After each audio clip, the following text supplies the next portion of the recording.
I would like to start today. I'm Eric Reese, by the way. I write the blog Startup Lessons Learned, which hopefully will show on here. The hashtag is Lean Startup, if you would. Thank you. I would like to ask all of us a simple thing, which is to stop wasting people's time. And here's what I mean. We all know that startups fail. We're accustomed to that. I thought I'd bring a demonstration. This is Web 2.0. Circa 2006, when our enthusiasm was at its peak. A graphic designer put together this patchwork quilt of logos. And then I also brought what I consider to be our midterm report card. It looks like this. This is Web 2.0 circa 2009. You can already see the blood red X's of all the companies that are no longer with us. And yet the designer also made an interesting choice to mark with green circles the supposed successes of Web 2.0. Those are the companies that have gone IPO or were acquired, which means they were acquired. And which is another way of saying those are the companies where somebody made money. And I'm all for people making money. But my question for today is, how many of these supposed successes succeeded in living up to the raw talent, passion, time, and energy that the founders and employees poured into them? And I think by that higher standard of success, we're not doing very well as an industry. And in case you think I'm just picking on startups, the same statistics hold true in new product introductions in the enterprise, in the supermarket. It's true of corporate IT projects. And I don't think it's because we're taking too much risk. On the contrary, I think we're taking not enough risk, because we are building products that fundamentally nobody wants. And that is a preventable condition. Now, that is when I say stop wasting people's time, that's what I mean. We are building faith-based initiatives, and that's not a good idea. We are taking untested, unvalidated assumptions, and we are pouring people's time and energy into them. Now, lest you think I'm being negative about entrepreneurship, you should know I think entrepreneurship is awesome, and that this thing we call software, internet, Web 2.0, is changing the face of work in this world. Software is imagination made tangible, and because of that, it has nonlinear effects in every industry it infects. And that causes disruption, chaos, lowering of barriers, and stress for our friends who are in established businesses, but tremendous opportunity for entrepreneurs everywhere. And in the last year, as I have traveled the world talking about this thing called the Lean Startup, I have gotten to see that there are now more practicing entrepreneurs on this earth than have ever been in the history of the world. And those entrepreneurs are not necessarily going to make any money. Let's be honest. Entrepreneurship is not a good way to make money. I'm sorry if there's some of you for whom that's bad news. But entrepreneurship is a noble calling. It combines uniquely among careers three simultaneous things: the ability to change the world for the better, the ability to create lasting value, and also make customers' lives better, all at the same time. And yet, it is these very entrepreneurs who are wasting people's time building something that nobody wants. And I think in order to stop that from happening, we have to put the practice of entrepreneurship on a more rigorous footing. And the first step is to begin with a definition. So here's mine. A startup is a human institution designed to create something new under conditions of extreme uncertainty.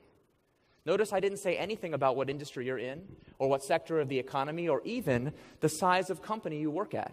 In my travels, I have gotten to meet many very talented, involuntary entrepreneurs who tried to take a safe job at a safe company in a safe industry, but then discovered there's no such thing in this world.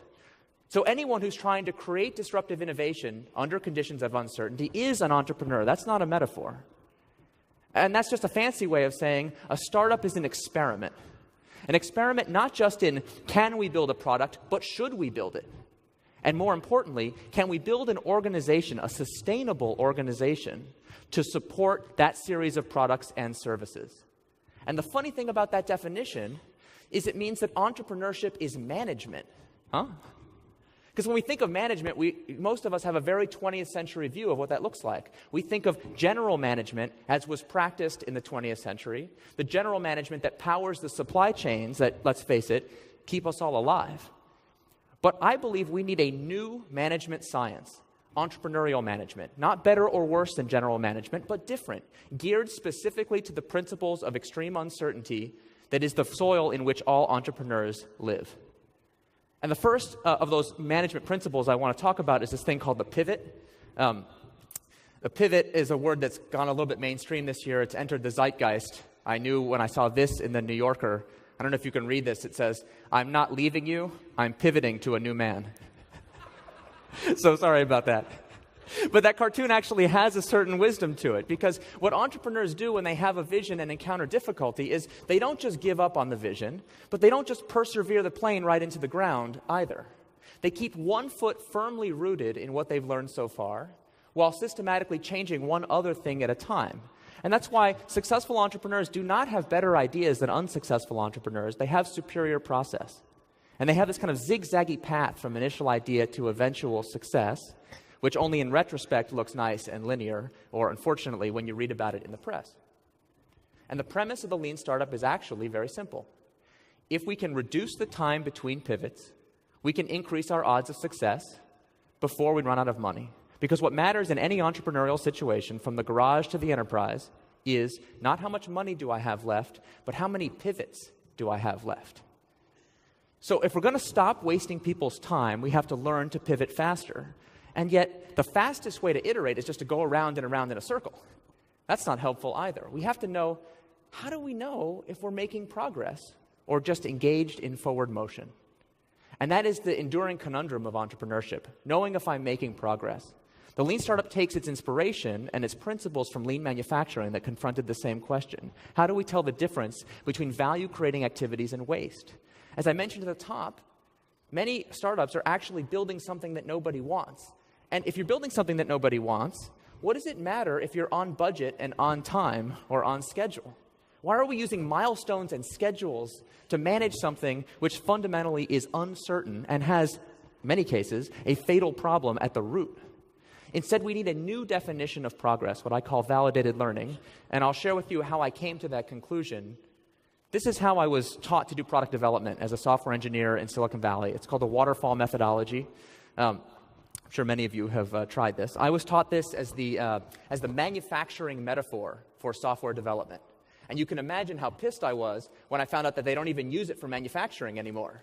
So what's our excuse for doing it in software development? It's ridiculous. And the waterfall methodology is easy to pick on because we've had quite a lot of time to study it. But it's important to remember that the waterfall methodology does work when you're in a situation of the known problem, known solution. That is, when you're making something that is very similar to something you have made in the past, you can have this linear sense of progress through a pre-existing plan.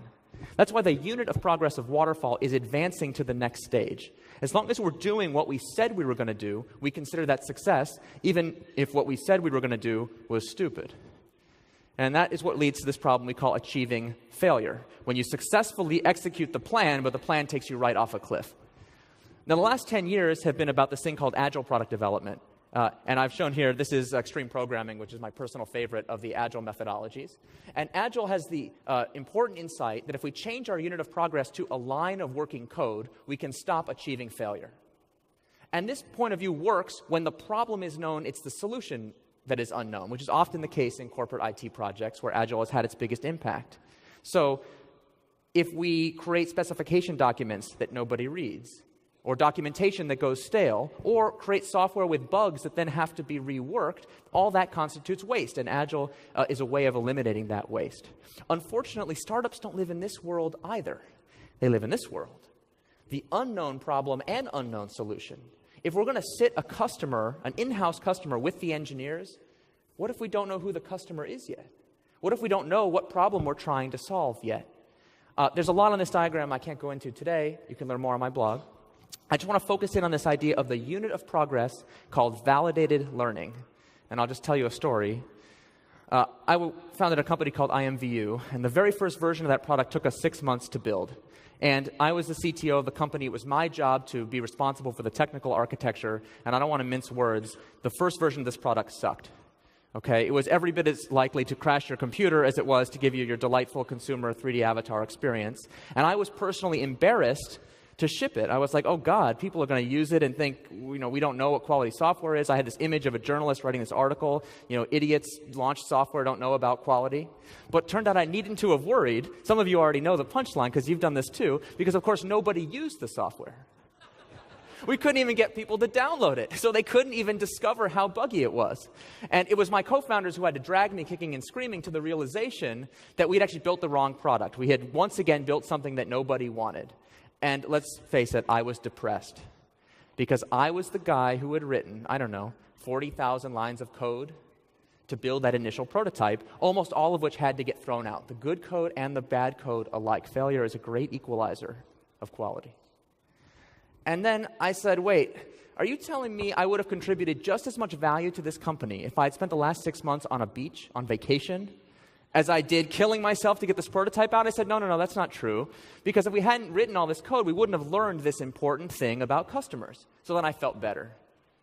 And then I had this dark thought that plagued me, which was, but if my goal of the last 6 months was to learn this important thing about customers, did I really need 40,000 lines of code to do it? Is there no way I could have had the same learning with 20,000 lines of code? Or 10,000? And then I was like, wait, what if I had just asked some customers if they would like to download this product? After all, 0% of them did. Would I have learned the same amount in 1 week as I did in 6 months? And that led me to this. This is the kind of the flux capacitor of the lean startup, if you will. This is the fundamental feedback loop that powers all startups. The build, measure, learn feedback loop. We take vision, we turn it into action. Through that action, we reveal the truth about our vision, and we iterate. And from this diagram, I can give you a heuristic for evaluating any process or managerial or architecture change in a startup situation, which is, does it minimize the total time through this feedback loop, or does it sub-optimize by helping us do only our narrow job function well? Most of the management practices that kill startups violate that simple rule. And with this diagram, I can now put the concept of the pivot on a more rigorous footing, because I can say a pivot is one full turn through this feedback loop. Now, there's a lot more to the lean startup. It looks like this. These are all the specific tactics and techniques that we teach. You can learn about this online if you're interested. What all of these techniques have in common is my belief that they operate at one specific stage of the feedback loop, but they have the effect of minimizing total time through the feedback loop. In other words, they help us stop wasting people's time. And before I close, I want to share one last thing. This is actually a full circle moment for me. I first talked about the lean startup in public 1 year ago at the Web 2.0 Expo right here in San Francisco. And since that time, what began as a movement of high-tech entrepreneurs in Silicon Valley to increase our odds of success has really blossomed into something much bigger, a movement that I believe is dedicated to stop wasting people's time. You may be familiar with this. This is the Gartner hype cycle. The lean startup has reached almost the top of the peak of inflated expectations, and I am sad to say that I think we're coming on the trough of disillusionment pretty soon. So I apologize for the hype. That's not my goal. And because of the hype, there have been some misunderstandings about the lean startup that have become somewhat prevalent. I actually believe being misunderstood is a big step up from being ignored. So thank you. And I want to address those misunderstandings because each of them reveals a deeper truth about what we're trying to do with this movement. And so I thought I'd just talk about them briefly. The first is that lean means cheap. And people who feel this way really don't understand that lean has a specific word, a specific meaning in a business context. Lean is about speed through that fundamental feedback loop, not bodies in motion, but validated learning about customers. Lean startups actually accelerate as they scale instead of grinding to that bureaucratic halt we're more familiar with. The second myth is that lean startup is just for Web 2.0 internet consumer software companies. That's my background, so that's an understandable understanding, but there are quite a few other theorists, Steve Blank, Dave McClure, Sean Ellis, who come from different backgrounds who have been part of this movement. And I think we're starting to get the word out. As I said at the top, any business that faces uncertainty about what customers will want can benefit from these techniques. The third myth is that lean startups are somehow small bootstrap startups. They either lack ambition or they take pride in being cheap. But our goal, remember, is to create a human institution that can grow, that can change the world, that can have an impact. And in fact, as our friends in the venture community are starting to learn, when we actually understand what customers actually want instead of just what we hope or think they want, we actually have the ability to deploy large amounts of capital more effectively than in traditional models. And last, this is the most pernicious, that somehow by incorporating data or feedback into our entrepreneurial process, we seek to replace vision with data. And as I said right at the beginning, entrepreneurship fundamentally is about vision, about a vision of the world as it might be. And what I think is odd is that if we really believe those visions, if we really believe the world needs to change in an urgent way, then I don't understand how we can afford to be engaged in a faith-based initiative. I don't understand that. If we have assumptions that are essential to the success of that vision, we owe it to ourselves, we owe it to the world to test them against reality, to see what actually is possible, and, of course, to stop wasting people's time. So here's how to get in touch. Thank you all very much. Thank you.